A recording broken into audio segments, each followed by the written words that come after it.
Bom dia, boa tarde, boa noite, pessoal. Esse aqui é mais um episódio do SagaCast. Começou travando já. Vou mexer aqui, mas hoje a gente vai falar um pouco sobre o livro Onze Anéis, tá? Aqui no novo projeto, que vai ser o Ensinamento de Campeões.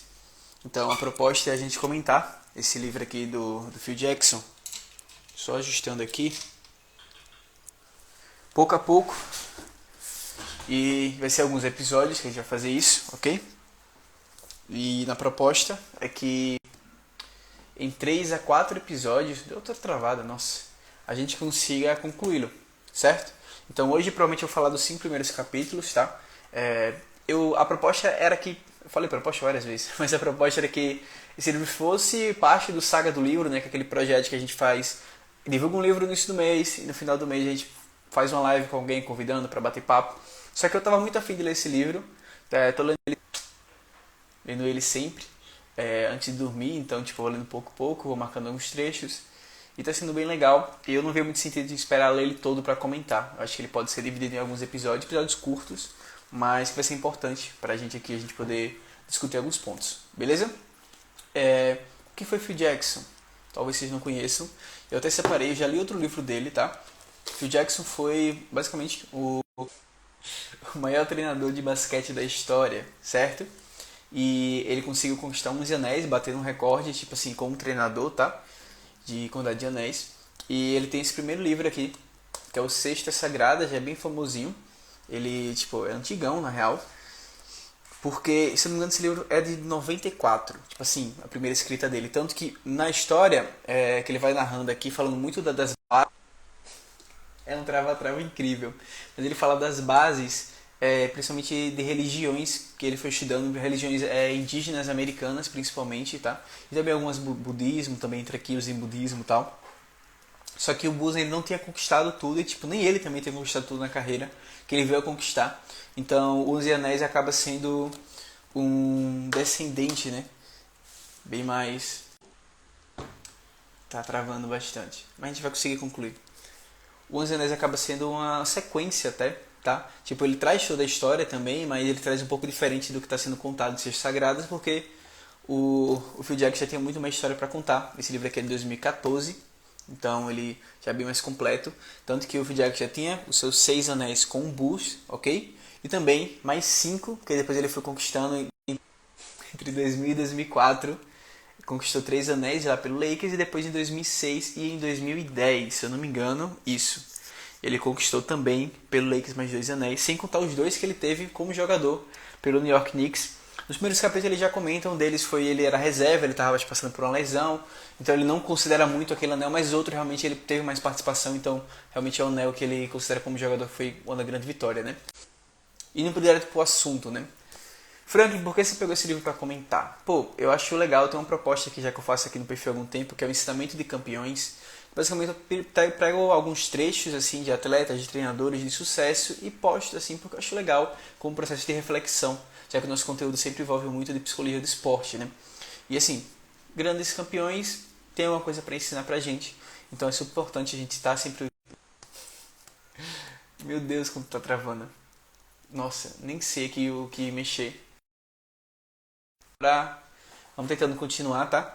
E aí depois vai dar tudo certo.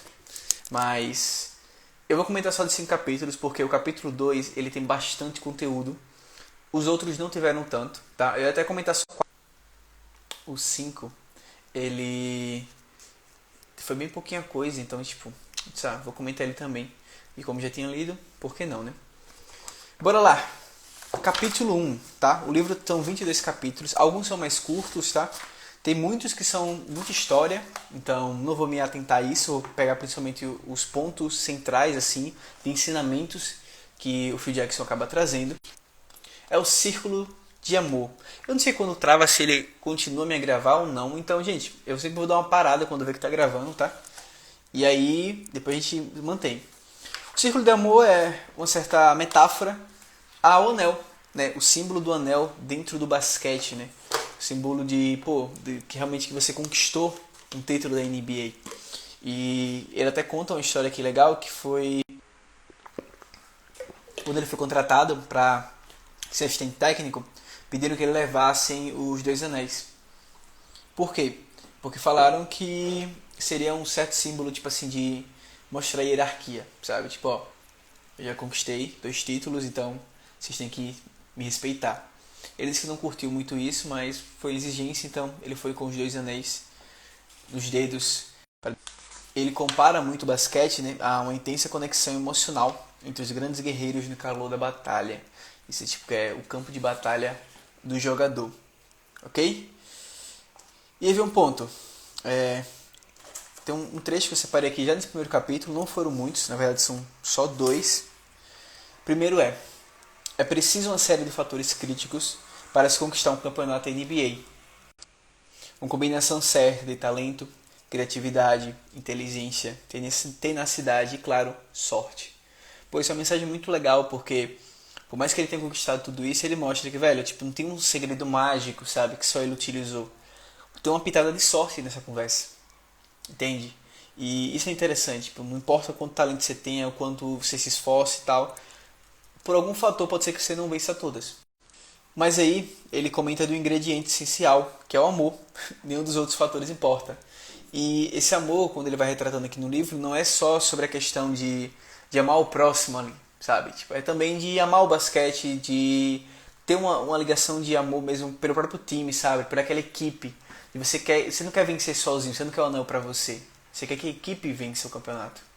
Então isso é uma mensagem legal que ele passa pra galera dos esportes coletivos e também pra galera tipo mais do contexto empresarial. Acaba sendo interessante essa reflexão. O próximo capítulo, velho, é muito um capítulo, sei lá, se ele fosse brasileiro, tipo, seria muito a vibe do Bernardinho, sabe? Que ele faz tipo palestras pra grandes corporações e tal. Então assim, acaba sendo um ponto também interessante quando ele retrata isso no próximo capítulo. Mas antes, ele tem uma parte aqui que ele fala um pouco do Kobe, né? O Kobe, ele é uma parada assim, o cara foi surreal, tipo, virou uma lenda dentro do basquete, principalmente muito pela questão do esforço dele, sabe? Porém, ele tem uma questão também de trocar um pouco de saúde por... Tá travando pra caramba aqui, velho.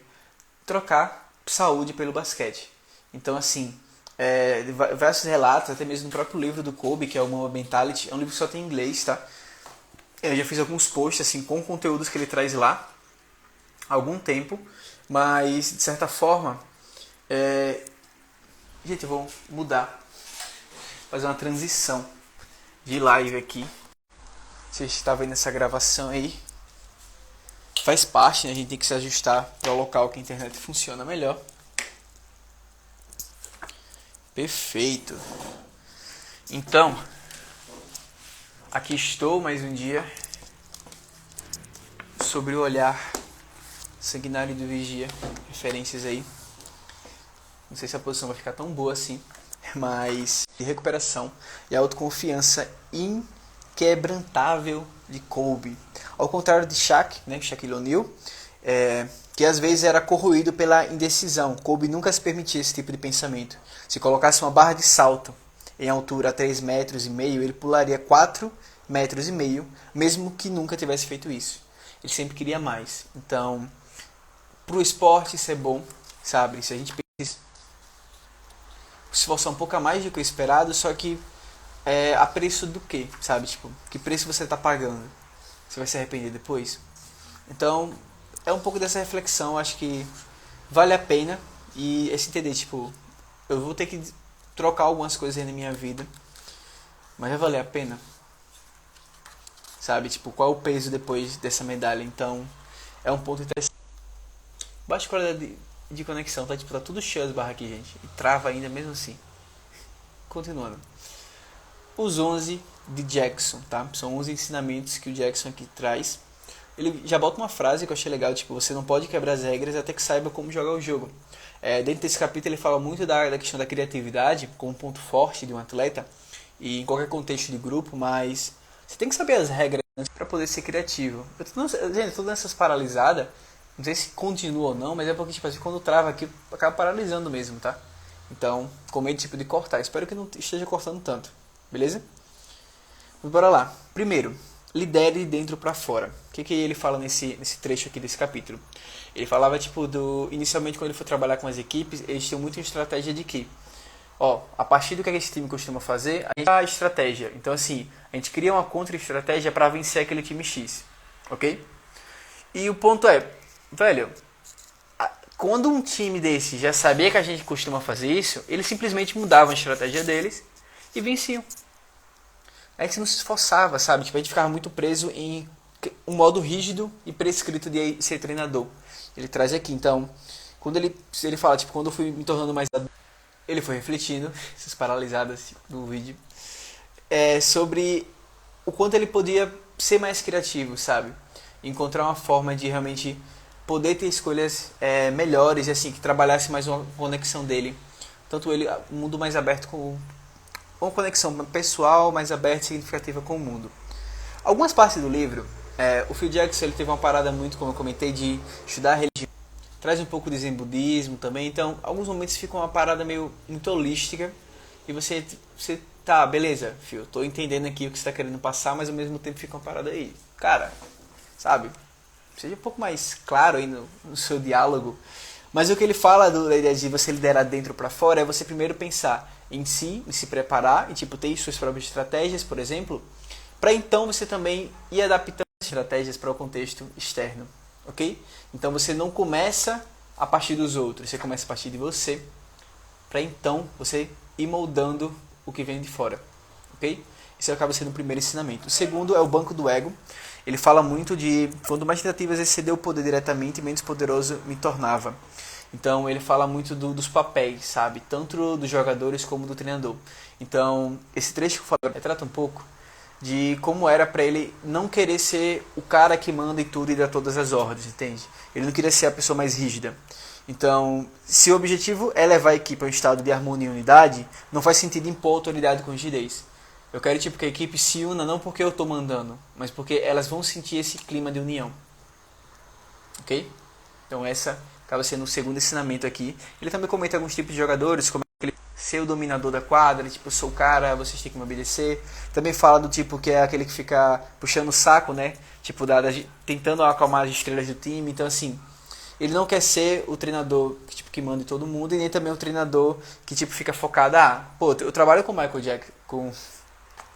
Jordan. Michael Jackson agora, gente, caramba, isso aqui dá um corte muito bom. Ele trabalha com o Michael Jordan. Velho, não é por isso que ele ainda é o meu jogador. Eu real espero que tipo, essas travadas, se elas estiverem dando continuidade ao que eu tô falando, vai ser muito engraçado várias pausas que eu tô dando aqui. Mas beleza. Seguinte, beleza, ele fala, deixe cada jogador descobrir o próprio destino. Se você quer que ajam de maneira diferente, inspire-os para se transformarem. Pô, isso eu associei muito. Existe um mangá chamado Haikyuu, tá? É um mangá tipo de vôlei. Também tem uma animação, tá? Tipo, acho que nem sei se tem dublado já em alguns canais por aí, mas acho que não. Mas assim, ele tem um acho que é lá pelo volume 8. Eu tô fazendo a leitura, já assisti, mas estou fazendo a leitura agora. E traz um caso que eu achei muito legal, até marquei. E quando eu li esse parte, ele me lembrou muito. Que ele fala assim, ele não é um treinador que ele fica parando o jogo para passar estratégias. Paralisou, eu tenho que repetir 2 vezes, né, pra ver, ter certeza. Paralisa o jogo, tipo assim, pra passar estratégia, então fica gritando loucamente. Ele gosta de deixar os jogadores resolverem, analisarem, pensarem, sabe? Tipo, ele não deixa os jogadores façam o que eu mandei. Não, cara, vocês têm que pensar e tipo, ter estratégia, sabe? Criarem estratégia ali dentro do jogo. Você não pode ser um jogador muito rígido, preso naquilo que mandarem pronto. É importante que a equipe, os jogadores tanto pensem individual como a equipe consiga pensar junto. Então ele fala até tipo que o Michael Jordan chamava de o poder do pensamento, né? O espírito coletivo da equipe. E ele até comenta também da questão do triângulo ofensivo. É uma estratégia que foi aplicada tanto com o Bulls quanto com o Lakers, tá? Tipo, era uma estratégia que era mais coletiva do que individual. Então todos os jogadores tinham um toque na bola muito semelhante. Não era uma jogada no qual tipo, o jogador ele acaba se destacando mais, sabe? Tipo, todo mundo passa para ele pronto. Não. Era uma forma de todo mundo poder topar na bola e assim a criatividade conseguir aumentar. Mas essa questão de, tipo, de aumentar a porcentagem de criatividade foi uma coisa mais adotada depois por ele, tá? Que ele foi implementando nas equipes.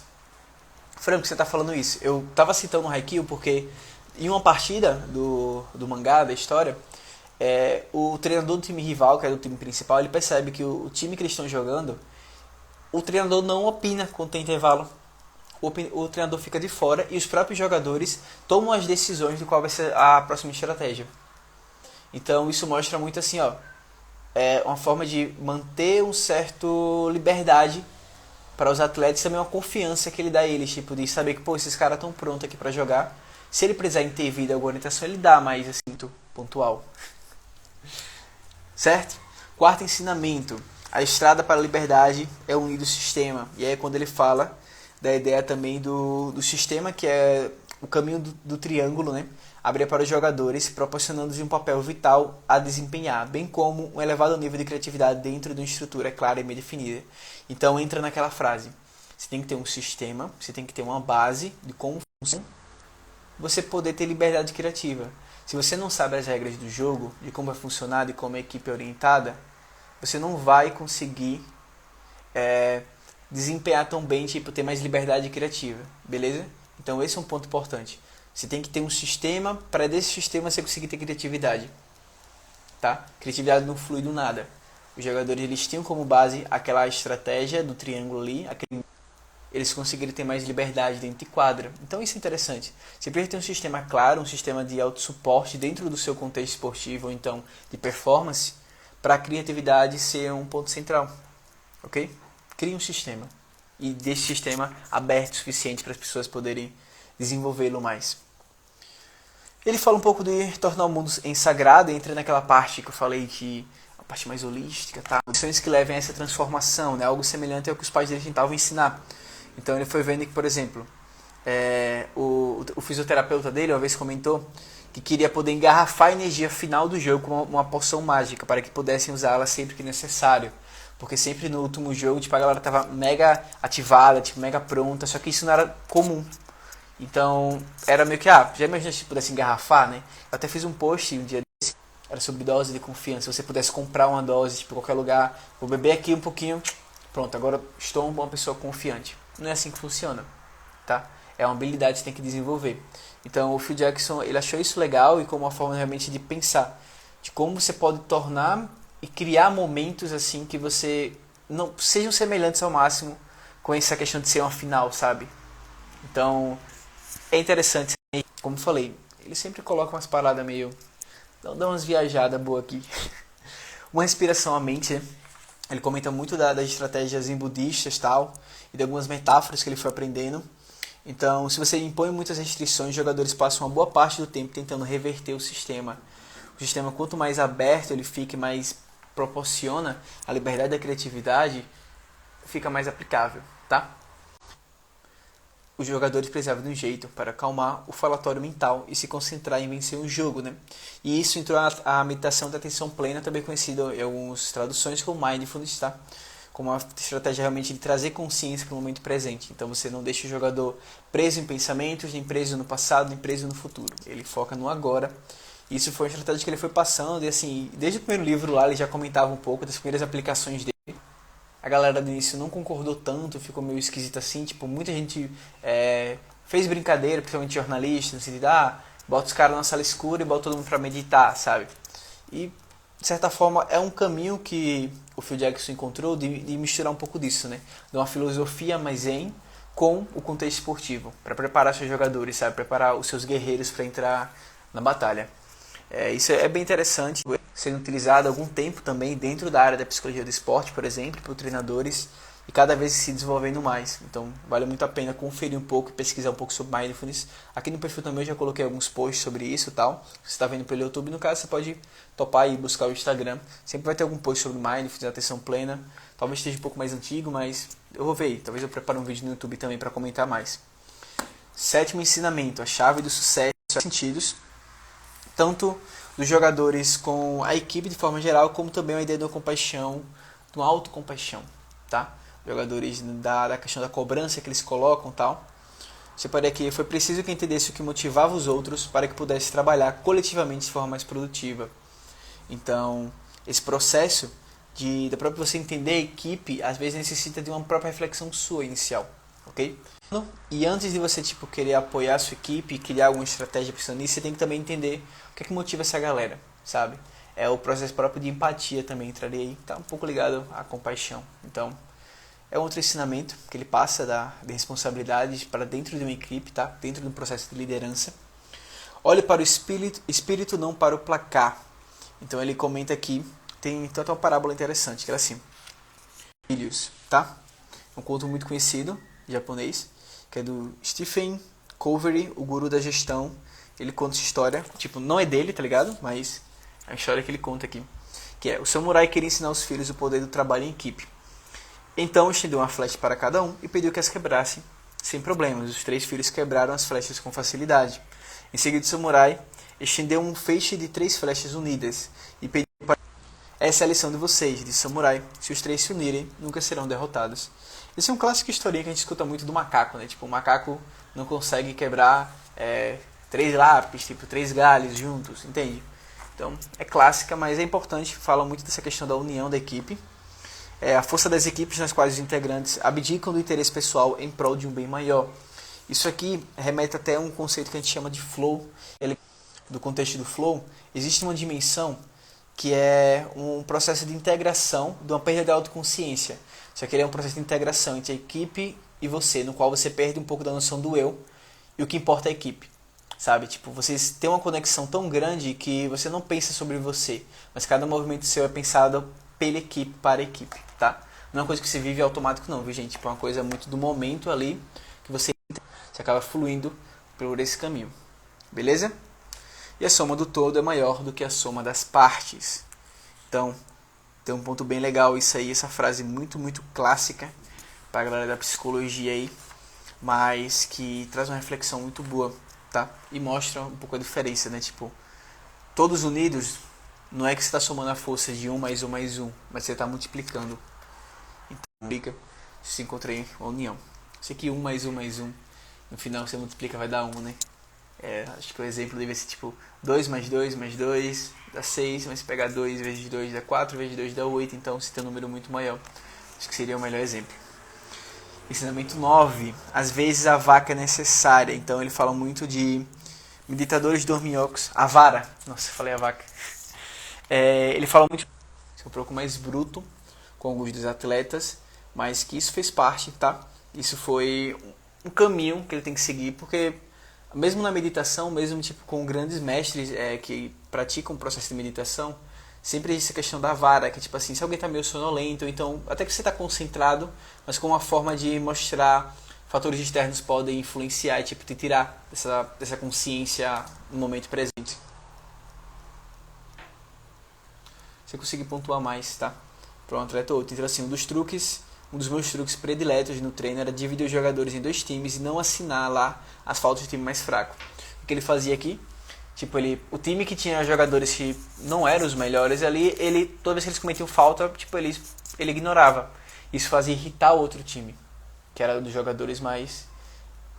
Então, é um bom caminho aí, tá? É interessante também a gente pensar sobre isso. E é uma forma de usar a vara, entende? Tipo, ele provoca aqueles jogadores que ele sabe que, pô, esses caras que são os titulares, eles são os melhores, eles vão se destacar, vão jogar muito mais tempo do que os outros. Só que eles têm que estar preparados para tudo, entende? Por mais que eles achem que sabem o suficiente, eles não sabem, tipo, pode pegar um caso como esse, que tá jogando totalmente a favor de um time específico, sabe? Você não pode ficar esperando muito do que está fora do seu controle, você tem que fazer o máximo para conseguir vencer mesmo com isso, ok?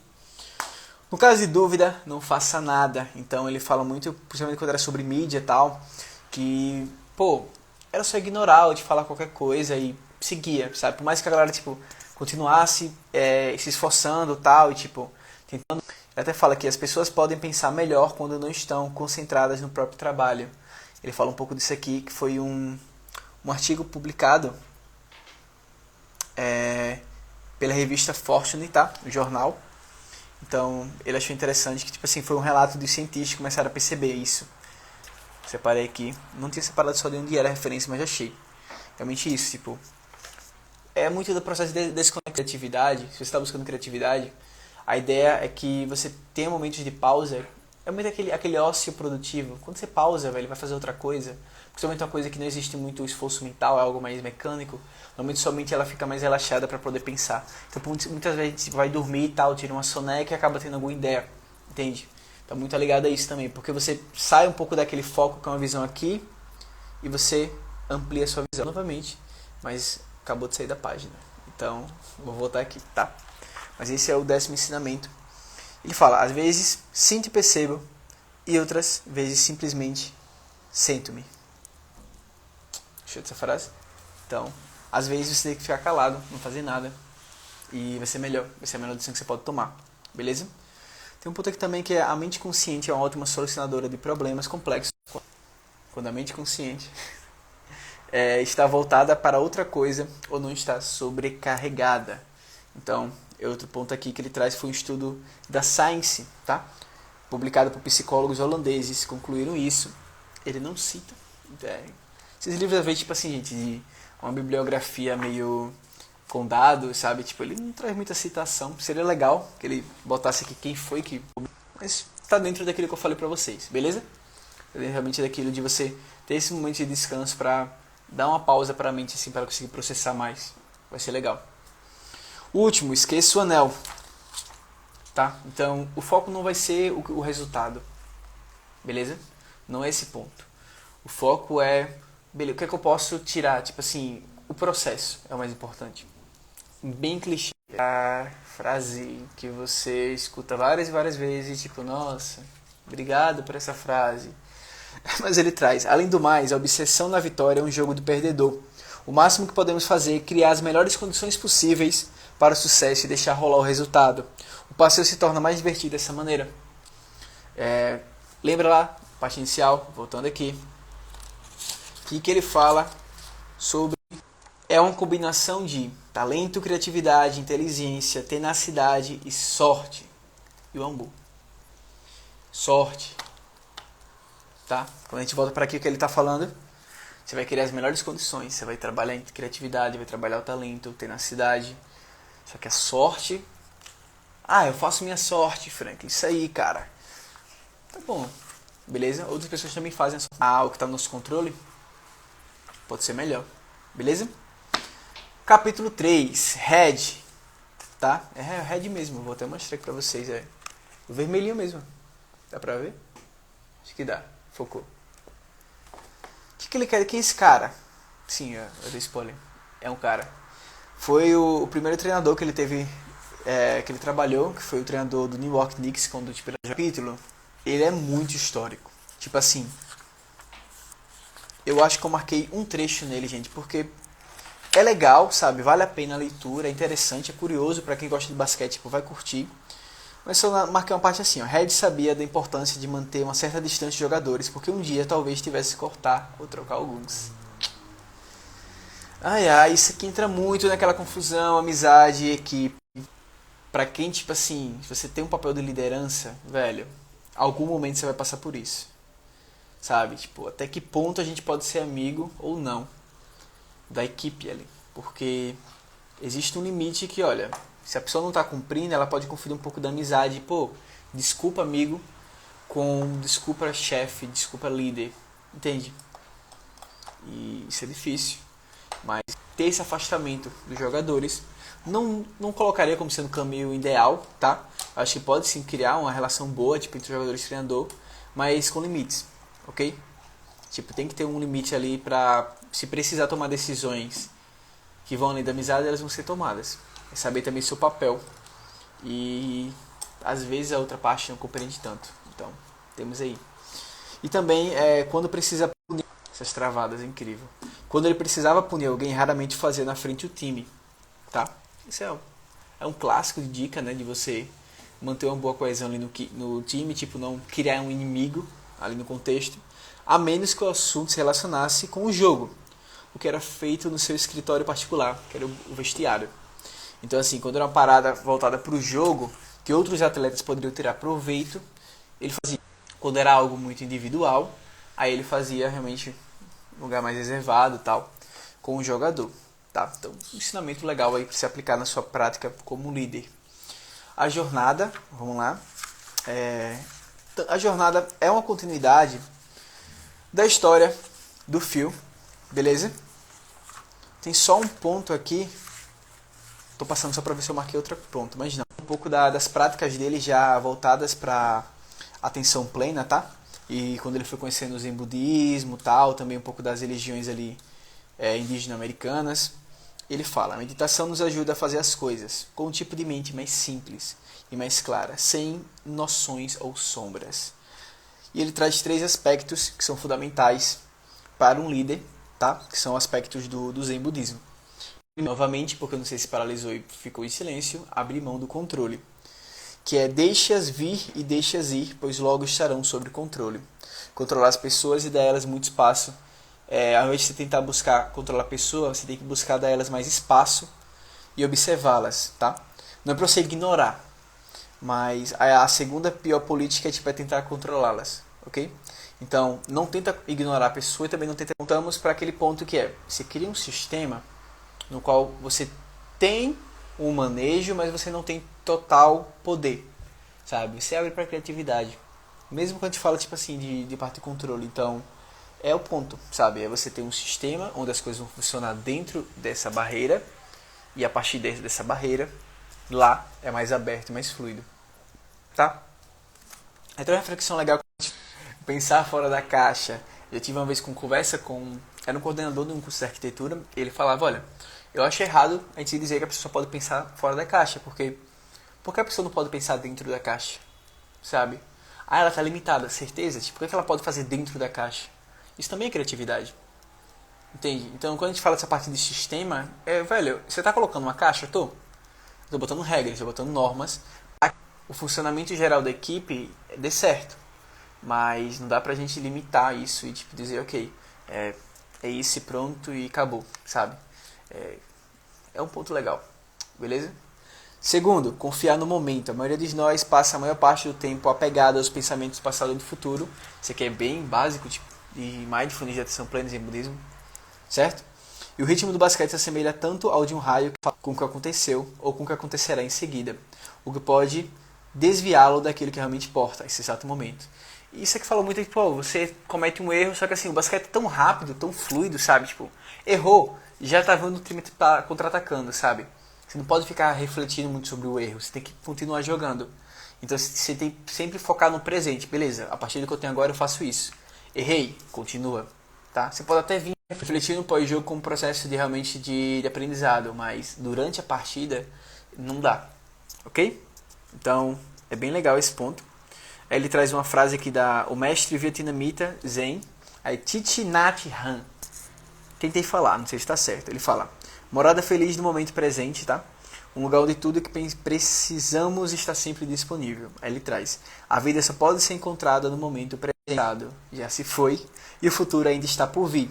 De modo que, se não nos voltarmos para nós mesmos no momento presente, nunca estaremos em contato com a vida. Beleza? Então, temos esse ponto legal aí. E por último, viver com compaixão. Eu falo muito legal, né, gente? Faz parte, eu vou melhorando essa minha oratória individual aqui com o tempo, beleza? Ele fala: na visão zen budista, a melhor maneira de cultivar a compaixão é vivenciar plenamente o de si mesmo, também faz em favor dos outros. Lembra quando eu estava falando da autocompaixão, da compaixão, lá nos ensinamentos? Tá ligado isso aqui? Você tem que primeiro desenvolver a compaixão consigo, a autocompaixão, para depois conseguir trabalhar isso com os outros. Apesar que quando você já trabalha a autocompaixão com você, isso já vai trazer os benefícios também nas suas relações, tá? E o que você faz em favor dos outros também faz em favor de si mesmo, tá? Então, esse aqui é mais um dos ensinamentos, um dos três aqui do Zen Budismo, mas que ele faz uma associação para o papel do líder, que é abrir mão do controle, confiar no momento presente e viver com compaixão, tá? Então, isso aqui compõe, para mim, o principal ensinamento desse capítulo, que é a jornada. Que sim, é um capítulo longo até, mas, gente, é muito histórico e tal, e acho que esse foi o principal ponto, assim, dentro da história, que ele traz beleza? É sério, eu tenho uma parada muito de repetir palavras, velho. Sendo bem honesto aqui com vocês. Nossa, ele fala que o Phil Jackson usava muito edição de vídeo com musicazinha tipo da moda. Eu acho muito engraçado isso aqui.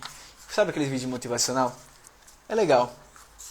Mas tem uns limitezinhos, sabe?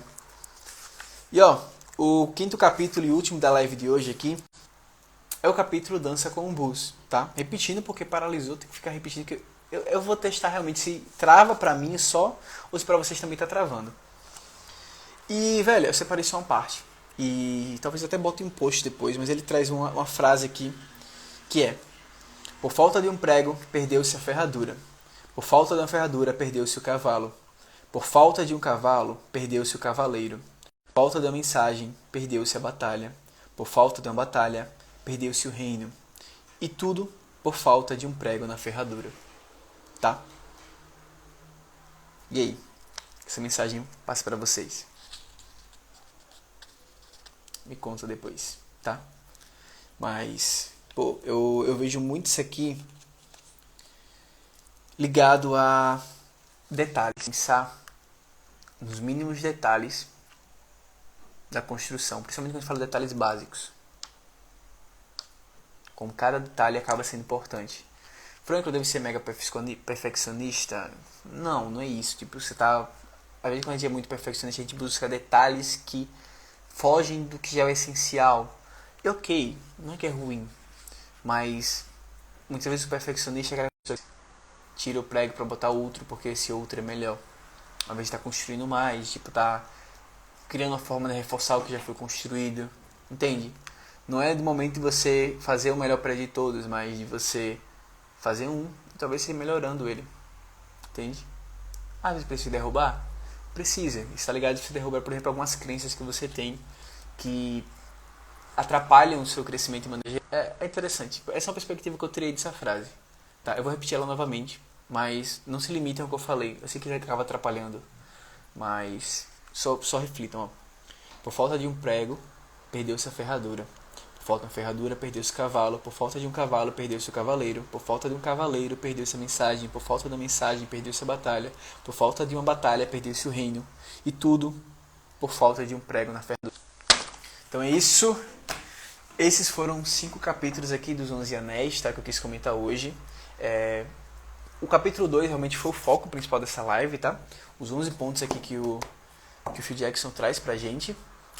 Provavelmente a próxima live só vai acontecer daqui a uns 20 dias, tá? Por aí eu vou trazer bem mais capítulos, talvez até pra só ter 3 episódios disso, não ter 4. Mas acho que eu vou conseguir tirar. Porque como esse capítulo 2 foi algo mais cheio, então realmente eu acabei dando um pouco mais de atenção para ele, não quis crescer muito. Até porque vocês viram, tipo, o capítulo 3 tinha até um pouco mais de conteúdo, mas o 4 e o 5 não tanto. Foi algo mais pontual, assim, de uma frase específica que eu tirei ali. Então, por enquanto é isso, tá? A live, tipo, deu muita travada e, tipo, a galera também saiu e entrou, então acho que não deu tão certo. Mas eu vou deixar, gravei alguma parte aí no meio depois e eu junto, alguma edição. E é isso, tá? Agradeço a participação de todo mundo e até o próximo episódio aqui do Ensinamento de Campeões do SagaCast. Valeu, galera. Bom dia, boa tarde e uma boa noite para vocês.